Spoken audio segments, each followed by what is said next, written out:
नमस्कार,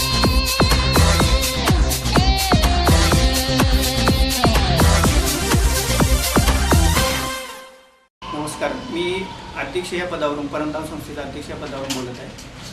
सध्या आम्ही बेवर स्मृत अनोळखी आणि बेवर स्मृत देवांचे संस्कार करणारी आमची संस्था गेली 9 वर्षे आम्ही काम करतोय। सध्या आम्ही साधारण 2000च्या बॉडींच्या अंत्यसंस्कार केलेले आहेत।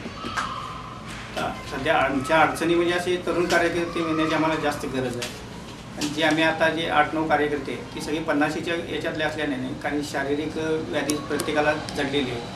मग हे काम पुढे चालवायचं म्हणजे तरुण कार्यकर्त्यांची जास्त आम्हाला गरज आहे। सध्या शासनाची मदत म्हणजे आम्ही फक्त लोकवर्गणीतून हे कार्य करत असतो, काही आम्ही स्वतःच्या खिशातून हे खर्च केलेले आहे। शासनाची मदतीची अत्यंत गरज आहे, पण त्या गरजेसाठी कोणीही आम्हाला पुढे हात देऊ शकत नाही। सध्या नदीवर आम्ही गेले 4 महिन्यापूर्वी पंचगंगा शेड उभारले, त्यासाठी आम्हाला परवानगी घेण्यासाठी कमीत कमी 6 ते 7 वर्ष लागलेली। आयुक्त मॅडमने आम्हाला ती परमिशन देऊन आम्ही 4 महिन्यापूर्वी शेड उभा केली। लाईव्ह कोल्हापूर या ऑनलाईन पेपरसाठी आमच्या संस्थेतर्फे आणि आमच्या कार्यकर्त्यांतर्फे हार्दिक शुभेच्छा।